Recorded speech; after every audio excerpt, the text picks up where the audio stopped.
God is a good God. Dieu est un bon Dieu.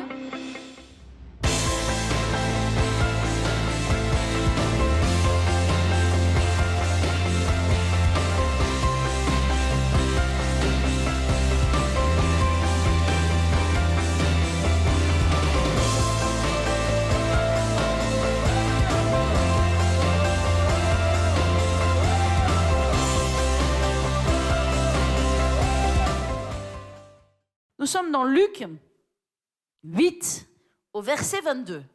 Et nous allons lire ce passage de l'Écriture. Il est écrit: un jour, Jésus monta dans une barque avec ses disciples.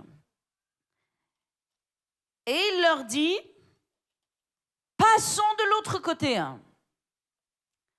Passons de l'autre côté du lac. Et ils partirent. Pendant qu'ils naviguaient, Jésus s'endormit. Et un tourbillon fondit sur le lac. La barque se remplissait d'eau et ils étaient en péril. Ils s'approchèrent et le réveillèrent en disant: Maître, Maître, nous périssons. S'étant réveillé, il menaça le vent et les flots qui s'apaisèrent et le calme revint. Puis il leur dit: Où est votre foi ? Saisis de frayeur et d'étonnement, ils se dirent les uns aux autres: quel est donc celui-ci qui commande même au vent et à l'eau et à qui ils obéissent? Alléluia! Nous sommes ici dans un merveilleux passage de l'Écriture. Nous rendons grâce à Dieu pour ce passage de l'Écriture. Nous rendons grâce à Dieu de ce que Jésus est entré un jour dans une barque avec ses disciples pour nous apprendre une leçon spirituelle. Alléluia. Nous rendons grâce à Dieu pour ce tourbillon merveilleux qui est venu sur le lac pour nous montrer que Jésus était au-dessus des tourbillons, que Jésus est plus puissant que les tempêtes de la vie. Alléluia. Si Jésus et ses disciples n'étaient pas montés dans cette barque, nous ne saurions pas que Jésus est capable de calmer les tempêtes de la vie. Mais Jésus est monté dans sa barque. Et dans cette barque, il est monté avec ses disciples. Et j'aimerais vous dire quelle grâce nous avons de ce que Jésus est dans notre barque. Dis à ton voisin: Jésus est dans ma barque. Alors je ne crains rien. Lorsque Jésus est dans ta barque, tu es dans une sécurité absolue. Le danger, c'est quand Jésus n'est pas dans ta barque ou quand Jésus n'est plus dans ta barque. Parce que peut-être tu es allé dans une autre barque, ou peut-être tu as mis Jésus hors de ta barque. Là, tu es en danger. Mais quand Jésus est dans ta barque, alléluia, tu ne crains rien. D'ailleurs, il y avait un petit chant africain que j'aimais bien et que vous ne connaissez pas encore, qui chantait comme cela: Jésus est dans ma barque, je ne crains rien. Il faudra que je vous l'apprenne. C'est un petit chant tout mignon, mais ok. On a assez chanté ce soir. Est-ce que Jésus est dans votre barque? Parce que si Jésus est dans votre barque, vous êtes en sécurité absolue. Jésus est dans cette barque, il est avec ses disciples, parce que Jésus est toujours avec les disciples. Jésus n'est pas sans ses disciples. Et nous sommes des disciples de Jésus. Et Jésus est avec nous. J'ai dit: Jésus est avec nous. Que vous le sentiez ou que vous ne le sentiez pas, le Seigneur Jésus-Christ de Nazareth est avec nous. Alléluia. Il est avec vous le lundi lorsque vous vous réveillez et le lundi soir lorsque vous vous couchez. Il est avec vous dans les transports. Il est avec vous partout où vous êtes. Le Seigneur Jésus est avec vous. Jésus est avec ses disciples. Et donc Jésus dit: allons de l'autre côté. Passons de l'autre côté. Allons de l'autre côté du lac. Il s'agit bien sûr de ce magnifique lac de Tibériade dont on a déjà parlé. C'est un long lac qui fait jusqu'à, dans mes souvenirs, 11 kilomètres de long et je ne sais plus combien de kilomètres de large. Quelqu'un s'en rappelle? Bon, il faut retourner en Israël alors. Et d'ailleurs, le prochain voyage est en train de se finaliser maintenant. Alléluia. Donc je veux que vous y pensiez et que vous prépariez pour ce voyage, Bon, je ne vais pas parler d'Israël parce que sinon je ne vais pas prêcher. Donc, Jésus dit, passons de l'autre côté. Il y a quelque chose de merveilleux avec Jésus. C'est que lorsque Jésus dit quelque chose, ça se passe. Maintenant, lorsque Jésus ne dit pas quelque chose, c'est pas sûr que ça se passe. Les gens disent que ça va se passer, mais quand Jésus a dit quelque chose, ça va se faire. Ça, c'est une assurance absolue que nous pouvons avoir. Que lorsque Dieu vous a dit quelque chose, et je dis Dieu, il y a beaucoup de gens qui ne connaissent pas la voix de Dieu. Il y a beaucoup de gens qui présument la voix de Dieu. Et quand vous connaissez la voix de Dieu, et que Dieu vous a dit, cela se passe. Alléluia. Quand Jésus dit, passons de l'autre côté, je suis absolument persuadée que Jésus, qui connaît toutes choses, savait qu'il y allait avoir un tourbillon sur le lac, savait qu'il y allait avoir des oppositions et des problèmes, mais il savait aussi l'issue de la circonstance. Et il savait qu'au bout, ils allaient terminer de l'autre côté. Que de toute façon, ils allaient traverser le lac.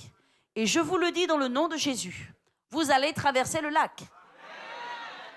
Je ne sais pas quelle situation s'est dressée sur votre chemin, mais les promesses de Dieu vous disent que tu traverses le lac, que tu gagnes dans le nom de Jésus, que si Dieu t'a donné une parole, une promesse, que ça vient de Dieu et que ce n'est pas une présomption, mais que si Dieu t'a dit quelque chose de spécial, ça va se passer. Tu peux avoir cette assurance et cette confiance. C'est pourquoi Jésus s'est endormi, parce qu'il était dans une paix parfaite. Jésus, qui connaissait qu'il y allait avoir une tempête, se reposait dans la main de son Père. Il savait que sa vie était entièrement dans la main du Père. Je vais vous dire une chose, le nombre de nos jours est dans la main du Père. Notre souffle est dans la main du Père. Nos destinées, lorsque nous nous sommes abandonnés dans la main de Dieu, sont dans la main du Père. Alléluia. Ne doutez pas de cela. À partir du moment où vous avez donné votre vie à Jésus, votre vie lui appartient. Vous êtes dans la main du Père. Jésus était totalement dans le Père. Il disait, le Père est en moi et je suis dans le Père. Et je fais la volonté de mon Père. Et je dis ce que mon Père me dit de dire et je fais ce que mon Père me dit de faire. Jésus était dans le Père. Et donc Jésus s'est endormi sur cette barque. Alléluia. Quand vous voyez la barque, et quand vous verrez la barque, parce que j'ai la foi que vous verrez la barque, quand vous verrez la barque, alléluia, vous direz, c'est pas possible que Jésus s'est endormi sur cette barque au milieu des flots. Mais une chose merveilleuse, c'est la paix de Dieu. La paix de Dieu au travers des circonstances. Jésus avait une totale paix et une totale assurance. Et il s'est endormi sur cette barque parce qu'il avait l'assurance que sa destinée était dans la main du Père. Mais si vous connaissez les Écritures, vous saurez qu'il y a quelqu'un d'autre qui s'est aussi endormi dans une situation terrible. Cette personne, c'est Pierre. Pierre, lorsque l'Église est née, Pierre a prêché cet extraordinaire message. À partir de ce message, des milliers de personnes ont été sauvées. Ça a été un chamboulement dans tout Israël, dans tout Jérusalem. Les religieux se sont vraiment mis en colère et ils ont commencé à persécuter l'Église au point même qu'ils ont tué Jacques. Tué par l'épée. Suite à cela, en même temps, Pierre, juste après que Jacques ait été tué, Pierre a été jeté en prison. La situation était grave. Il y avait des raisons de s'inquiéter. Il y avait des raisons d'avoir peur. Pierre aurait pu gravement craindre pour sa vie. Mais la Bible nous dit que lorsque Pierre était en prison, il s'est endormi. Et pourtant, il était là, profondément dans cette prison, gardé par ces gardiens-là. Et il s'est endormi parce qu'il était dans une paix parfaite. Il avait une absolue confiance que sa destinée était entre les mains de Dieu. Et je vous dis, vous devez avoir une confiance absolue. Cela s'apprend. L'expérience, les circonstances qui viennent pour vous détruire. Et Dieu qui vous fait passer au travers, en dépit de la gravité des menaces et de la peur qui peut y être rattachée, vous donne l'expérience de ce que Dieu garde votre vie, en dépit des menaces et en dépit des circonstances. Pierre dormait, et il dormait tellement qu'un ange a dû venir le réveiller. Et il a dû le secouer pour le réveiller. Et pour lui dire, « Hé, Pierre, réveille-toi !» Et ce n'est que lorsqu'il était dans la rue qu'il a réalisé qu'il n'était pas en train de rêver, mais que c'était vraiment un ange qui avait ouvert les portes de la prison, qui avait enlevé ses chaînes. Et c'est là, bien sûr, qu'il est arrivé dans la maison où il y avait la servante Rhodes, et qu'ils étaient en train de prier, et qu'ils ne pouvaient même pas croire que Pierre était à la porte. Alléluia! Et Pierre a dormi dans cette circonstance.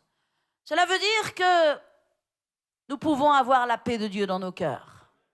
Jésus avait une paix parfaite, que les circonstances ne pouvaient pas le tuer, les circonstances ne pouvaient pas le détruire, que les circonstances ne pouvaient pas arrêter sa destinée et son appel. Il y a dans notre vie beaucoup d'ennemis. Le fait d'être chrétien n'est pas une chose facile. Parce que le Dieu de ce monde, le prince de ce monde, c'est Satan qui appartient, en tout cas, qui est en contrôle de ce monde. C'est l'esprit de ce monde. Et nous sommes la lumière de Dieu. L'ennemi ne nous aime pas. Il ne nous fait pas de cadeaux et il ne nous fera pas de cadeaux.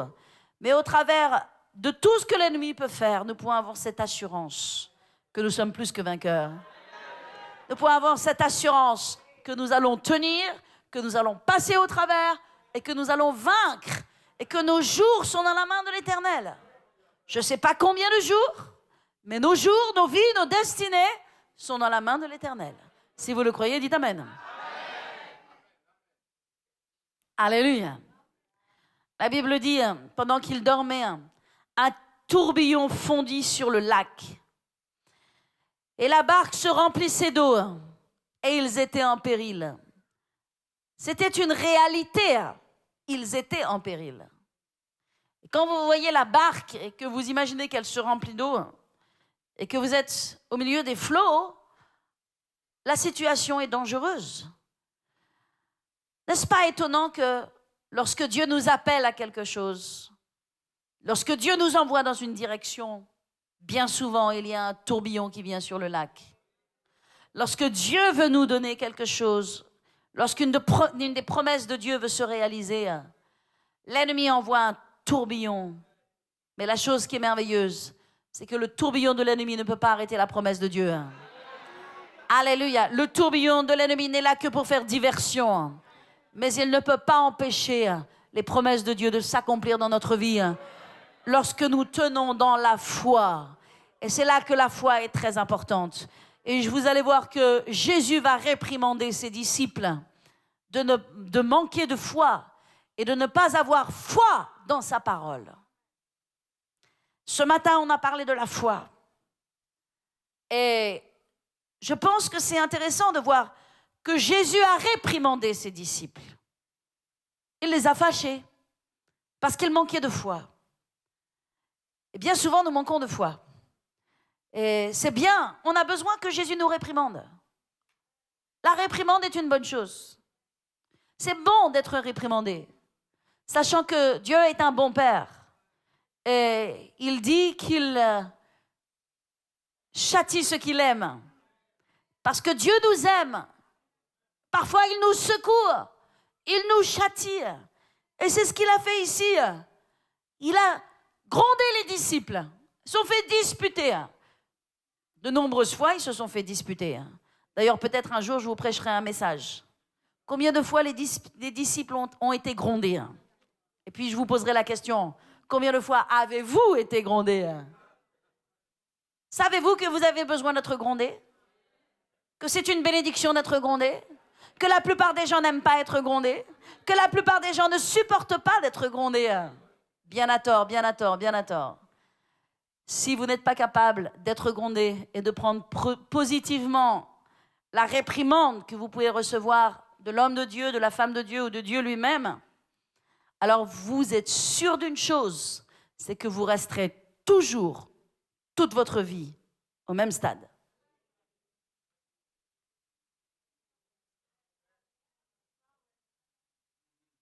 Si vous ne pouvez pas prendre la réprimande, c'est que vous ne pouvez pas passer à l'étape au-dessus. C'est bon d'être réprimandé. J'ai été beaucoup réprimandée dans mon service pour Dieu, dans les choses du ministère. Comment faire ceci, comment faire cela. Mon mari, un nombre incroyable de fois, m'a dit, pas comme ci, comme ça. Pas à droite, à gauche, pas blanc, mais bleu, bla bla bla bla bla. Dieu merci que je ne me suis jamais rebellée contre la réprimande, contre sa vision des choses, contre ses instructions. Elles m'ont appris à être ce que je suis. Je suis ce que je suis par les leçons que j'ai apprises. Alléluia. C'est bon d'être disputé. C'est bon d'être grondé. C'est le seul moyen de grandir. C'est le seul moyen d'entrer dans votre destinée. Maintenant, je vais vous dire une chose. Si vous n'êtes jamais grondé, c'est que vous êtes des enfants illégitimes. C'est donc que vous n'avez pas de père, que vous n'avez pas de mère, et donc que vous n'avez pas d'héritage. Parce que lorsqu'on se fait gronder, c'est la preuve qu'on est un enfant. On dispute ses enfants. Mais on n'a pas le droit de disputer les enfants des autres. Alléluia. Je n'irai jamais disputer les enfants des autres. Et quand je parle des enfants des autres, je ne parle pas juste de mon fils dans le naturel, je parle de mes enfants dans le spirituel. Je n'irai pas voir les enfants d'une autre église pour les gronder et les disputer. Ce n'est pas mon problème, ce n'est pas ma charge, ce n'est pas ma responsabilité, mais mes propres enfants. Alléluia. C'est une grâce de les disputer. Bénis soient ceux qui se font gronder. Ça semble être presque risible. Hein? J'ai presque envie de rire quand je dis cela. Et pourtant, c'est une grande vérité. Quand vous avez la chance d'être disputé, quand vous avez la chance d'être grondé, quand vous avez la chance d'être redressé, quand vous avez la chance d'être conseillé, quand on vous dit « fais pas ceci ou fais pas cela, mais fais plutôt ceci ou fais cela », c'est que Dieu vous aime, c'est qu'il y a de l'avenir pour vous, c'est que Dieu vous fait confiance, c'est que l'homme ou la femme de Dieu vous fait confiance. Le jour où vous ne disputez plus des gens qui ont besoin d'être disputés, c'est que quelque part, vous les avez abandonnés à leurs conditions et que vous ne pouvez plus avancer avec ces personnes et que vous les laissez au stade où ils sont. Jésus avait des disciples. Ils avaient tellement à apprendre. Ils avaient seulement 3 ans et demi pour apprendre tellement de leçons et ils devaient changer le monde.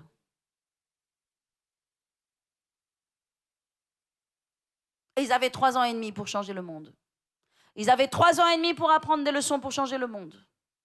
C'est pas grand-chose quand il faut changer le monde. C'est pas grand-chose quand on parle d'Israël, de la Macédoine, de la Turquie, de la France, de l'Italie, de l'Espagne. Quoi d'autre? De la Grèce. Et oui, je vois déjà tout le bassin méditerranéen, mais aussi, bien sûr, on sait que Thomas est allé en Inde. André est allé en Ukraine, puisque j'étais en Ukraine et j'ai vu André est allé prêcher là-bas en Ukraine. Et 3 ans et demi, 3 ans et demi pour apprendre. Ne pensez-vous pas que si vous n'avez que 3 ans et demi pour apprendre, vous vous feriez gronder et disputer, et que c'est bon d'être grondé et disputé. Parce que quand on est grondé, quand on est disputé, on a la chance de pouvoir avancer et de comprendre et d'apprendre. Personne n'apprend sans être disputé. Personne n'apprend sans être redirigé, sans être réorienté, sans être conseillé, sans être affûté, sans être aiguisé. Est-ce que quelqu'un comprend cela? Les disciples se sont fait disputer. Mais c'était une bonne chose qu'ils se fassent disputer. C'est parce que Dieu voulait susciter en eux la foi. Et que Jésus avait fait déjà tellement de miracles et de choses. Qu'ils s'attendaient dans cette circonstance à les voir monter dans la foi. Dieu vient aussi tester nos vies. Tester notre foi. Il y a des situations qui nous arrivent. Et Dieu nous regarde. Il semble qu'il dorme. Où est Dieu? Seigneur!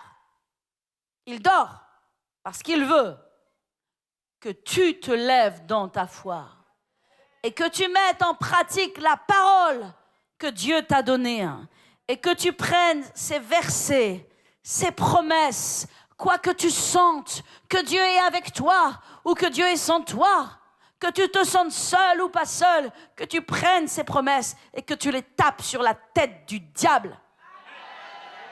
Et que tu les tapes sur la tête de tes circonstances et que tu exerces la parole de Dieu.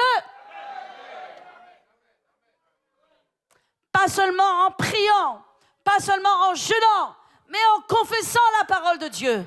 En disant, les promesses de Dieu me disent que dans les meurtrissures de Jésus, je suis guéri. Les promesses de Dieu me disent que je suis plus que vainqueur.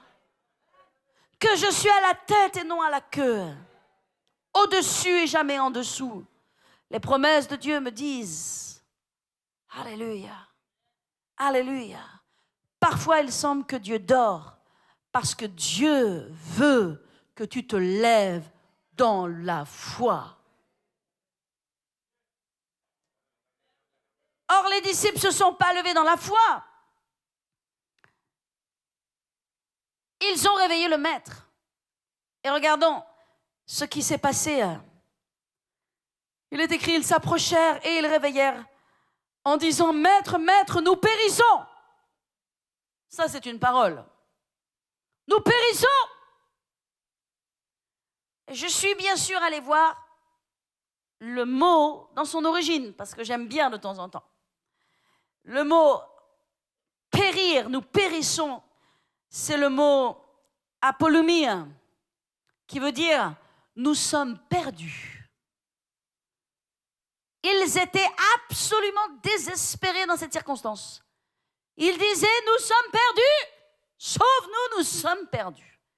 Ils n'avaient plus de foi, ils n'avaient plus d'espoir. Alléluia. Mais Dieu ne veut pas que tu sois désespéré. Dans ta circonstance, ne sois pas désespéré. Ne perds pas espoir. Jésus a dit, s'étant réveillé, il menaça le vent et les flots. C'était ça qu'ils avaient besoin de faire. Mais ils ne l'ont pas fait. Au lieu de menacer le vent et les flots, ils ont écopé l'eau dans la barque. Je ne dis pas qu'il ne faut pas faire des choses dans le naturel. Mais il ne faut pas oublier le spirituel. Et s'il fallait enlever de l'eau de la barque, il fallait aussi s'adresser à la tempête. Parfois, dans les tempêtes de nos vies, ça m'est arrivé bien des fois, nous sommes comme submergés, comme une vague qui vient par-dessus nos têtes. Et nous sommes le nez dans les choses naturelles. Nous oublions que le monde dans lequel nous vivons est premièrement spirituel. Et nous sommes là en train d'écoper, en train de faire des choses et de courir dans tous les sens. Ça m'est arrivé. La panique vient sur vous. La peur vient sur vous. Et vous ne vous concentrez que sur les choses naturelles. Mais ils avaient besoin de menacer le vent et les flots. Menacer. Regardez ce mot. La Bible nous dit, pensez, peut-être vous avez aujourd'hui des circonstances adverses. Peut-être vous avez des mauvaises nouvelles. Pensez à ce que Jésus a fait. Il s'est réveillé, il s'est levé, et la Bible dit, il menaça les vents et les flots qui s'apaisèrent, et le calme revint. Le calme n'est pas revenu quand ils étaient en train d'écoper pour enlever l'eau de la barque. Mais le calme est revenu quand les flots et les vents ont été menacés. Maintenant, le mot menacer, c'est un mot qui est fort. Et nous devons prendre ce mot à la lettre. Menacer. Voyez-vous, menacer, ce n'est pas un mot qui est gentil. Quand vous menacez quelqu'un ou quand vous êtes menacé par quelqu'un, ce n'est pas quelque chose de doux, de gentil, de tendre, de sensible. Le mot menacer, dans le grec, c'est le mot epitimao. E-P-I-T-H-I-M-A-O. Peu importe. Epitimao, vous l'écrivez comme vous voulez. L'important, c'est le sens. Epitimao veut dire réprimander. Réprouver, censurer, mais sévèrement. Sévèrement. Donc Jésus a parlé sévèrement. À qui? Au vent et au flot. Une autre aussi, dans ce sens de epitimao, ça veut dire aussi réprimander ou réprouver d'une manière tranchante. Ça vous explique un peu le ton avec lequel Jésus a adressé la mer et les flots. Il leur a parlé avec agressivité, spirituellement. Il était spirituellement ferme. Il était spirituellement violent. Il était spirituellement fort. Alléluia. Amen. Et les flots se sont tus. Et le vent s'est calmé. Et la tempête s'est arrêtée. Dieu merci pour cette expérience. Dieu merci pour ce petit récit de quelques lignes qui nous enseigne que lorsqu'il y a une tempête dans notre vie, nous pouvons la menacer dans le nom de Jésus. Mais vous ne pouvez pas la menacer si vous êtes contrôlé par cette tempête. Si cette tempête vous a déjà rempli de peur, il va falloir écoper la peur de votre cœur pour pouvoir menacer cette tempête. La foi et la peur ne peuvent pas cohabiter. C'est pourquoi nous avons besoin d'avoir la parole de Dieu qui est investie dans notre vie, de sorte que lorsque l'ennemi frappe à notre porte, ce ne soit pas la peur qui réponde, mais ce soit la foi qui réponde. Que ce soit la parole de Dieu qui se lève, qu'il y ait cette agressivité spirituelle pour remettre en place l'ennemi.